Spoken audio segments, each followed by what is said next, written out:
Shalom sidang jemaat yang dikasihi Tuhan, salam sejahtera bagi kita semua. Bertemu kembali dalam sarapan rohani pada hari ini Kamis tanggal 4 Juli tahun 2024. Sebelum kita bersama-sama akan membaca dan merenungkan firman Tuhan, mari kita berdoa kepada Tuhan. Ya Allah, Bapa di surga, Bapa yang Maha Kasih, kami bersyukur atas kasih dan penyertaan Tuhan sampai pada hari ini. Tuhan telah menjaga dan melindungi kami dengan kasih yang sempurna, dan pada hari ini kami ada dalam kemurahan Tuhan. Sebelum kami melanjutkan segala aktivitas kami di hari ini, kami hendak membaca dan merenungkan firman Tuhan. Kami mohon biarlah Allah Roh Kudus mengurapi kami sehingga kami dapat mengerti firman Tuhan dengan baik. Kami sambut firman-Mu hanya di dalam nama Tuhan Yesus Kristus. Amin. Bapak Ibu Saudara yang dikasihi Tuhan, bersama-sama kita akan membaca firman Tuhan dari dua bacaan pada hari ini.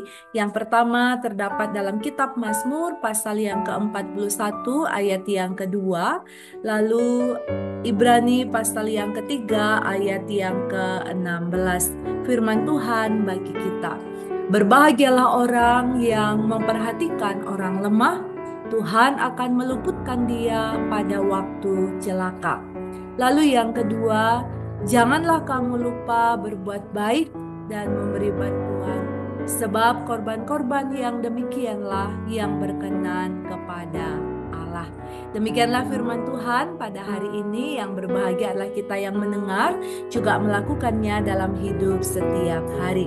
Bapak Ibu Saudara yang dikasihi Tuhan, pada hari ini saya memberikan tema atas renungan firman Tuhan, korban yang berkenan bagi Tuhan. Saya percaya bahwa kita seringkali mendengar kata korban.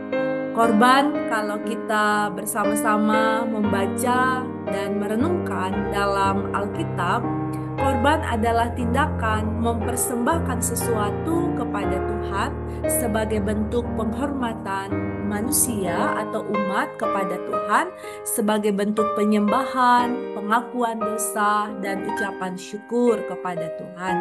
Dalam Perjanjian Lama ada banyak jenis korban yang dipersembahkan sesuai dengan hukum Taurat. Di antaranya adalah korban bakaran, korban sajian, korban keselamatan, korban penghapus dosa, korban penebus salah, dan korban pagi dan sore yang dilakukan di Bait Allah sebagai tanda ibadah terus-menerus kepada Tuhan. Bapak Ibu Saudara, umat Tuhan harus mentaati semua aturan hukum Taurat ini untuk memperoleh pengampunan dan penebusan dari Allah. Demikianlah yang terus dilakukan dalam Perjanjian Lama. Namun dalam Perjanjian Baru, konsep korban mengalami perubahan yang signifikan. Tuhan Yesus Kristus melalui kematian dan kebangkitannya dalam Perjanjian Baru menjadi korban sempurna yang sekali untuk selama-lamanya dalam menebus dosa umat manusia, sehingga umat Tuhan tidak perlu lagi melakukan korban-korban persembahan seperti dalam Perjanjian Lama ketika ia percaya dan menaruh imannya di dalam Kristus Yesus sebagai Tuhan dan Juru Selamat. Sebab semua orang yang percaya kepada Tuhan sudah beroleh pengampunan dan keselamatan.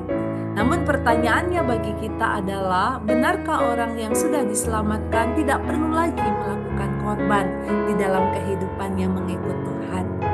Jika kita membaca dua ayat firman Tuhan pada hari ini, maka kita dapat mengetahui bahwa Tuhan Allah tetap menginginkan kita sebagai umat-Nya untuk memberikan korban persembahan.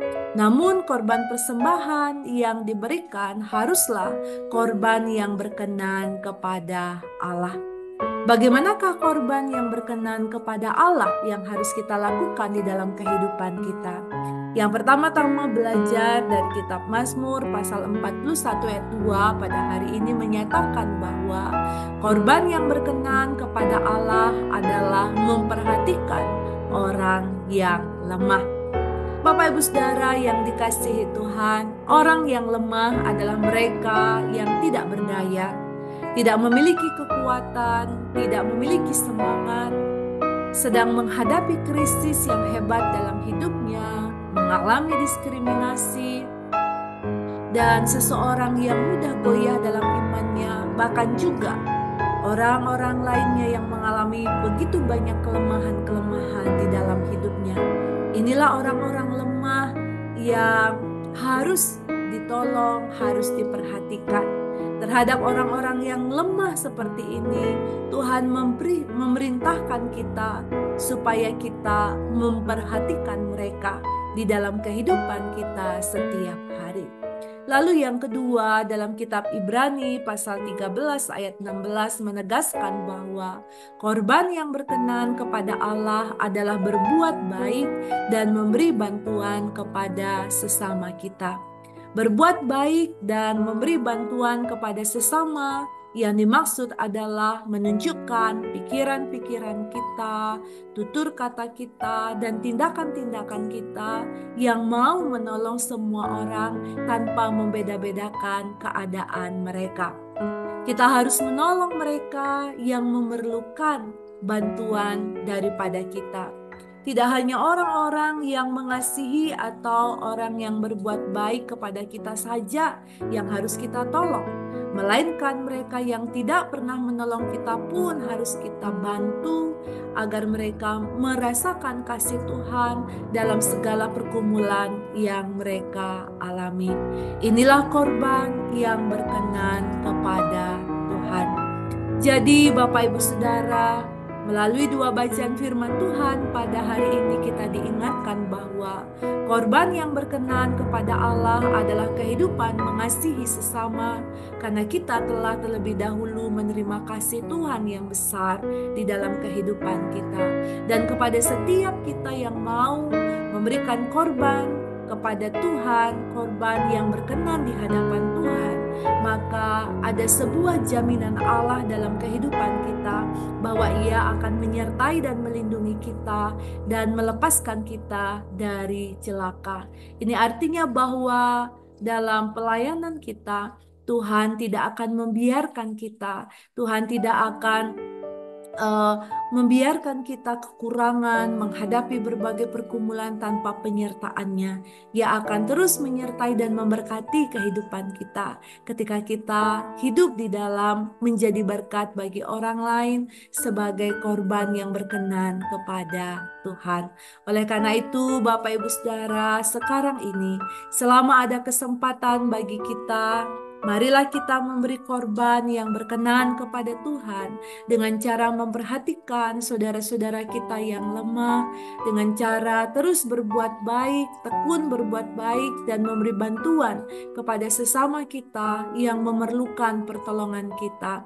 Ini adalah korban syukur kita kepada Tuhan, sebab Ia telah terlebih dahulu berkorban bagi kita. Selamat memberi yang terbaik dalam hari-hari yang Tuhan karuniakan kepada kita. Tuhan menjamin kehidupan kita, Ia menyertai, menjaga, melindungi kita dari mara bahaya. Tuhan memberkati kita semua. Amin. Mari kita berdoa. Ya Allah, Bapa di surga, Bapa yang Maha Kasih, kami bersyukur karena Tuhan sungguh baik bagi kami. Engkau Allah telah berkorban bagi kami sekali untuk selama-lamanya, sehingga kami manusia berdosa menerima anugerah keselamatan dan hidup yang kekal dari Tuhan. Saat ini Engkau Allah yang menghendaki kami agar kami memberi korban yang berkenan di hadapan Tuhan melalui pikiran, perkataan, dan perbuatan kami, untuk memperhatikan mereka yang lemah, yang tertindas, yang mengalami diskriminasi, untuk menolong mereka, yang memerlukan bantuan kami dengan perbuatan-perbuatan yang baik. Tolonglah kami Bapa, supaya kami dapat melakukannya dengan sungguh-sungguh dalam kehidupan kami. Kami berdoa untuk jemaat Tuhan yang saat ini sedang dalam keadaan sakit, yang berbeban berat, yang bergumul hebat dalam kehidupannya. Kami mohon Tuhan melawat dan menjamah mereka, sehingga oleh kuasa Tuhan, di dalam nama Tuhan Yesus Kristus, mereka menerima pemulihan, mereka menerima penghiburan dan pertolongan yang sempurna. Kami memohon berkatilah seluruh pekerjaan kami, tanggung jawab pelayanan kami hari ini Bapa, sehingga semua dapat kami lakukan dengan baik menurut kasih, karunia dan kehendak Tuhan. Buatlah jemaat Tuhan berhasil dan beruntung di dalam kehidupan mereka mengikut Engkau. Segala tugas-tugas pekerjaan pelayanan di jemaat Tuhan Galang yang Abian Base kami serahkan dalam naungan kasih dan berkat Tuhan. Di dalam nama Tuhan Yesus Kristus kami memohon kepada Bapa di surga, dan biarlah kasih karunia serta damai sejahtera dari Allah Bapa di dalam Tuhan Yesus Kristus dan persekutuan Roh Kudus menyertai dan memberkati kami sekalian sekarang sampai selama-lamanya. Haleluya. Amin. Selamat berkarya buat hari ini. Selamat terus berbuat baik dan memperhatikan sesama dalam hari-hari yang Tuhan berikan buat kita. Tuhan memberkati kita semua. Shalom.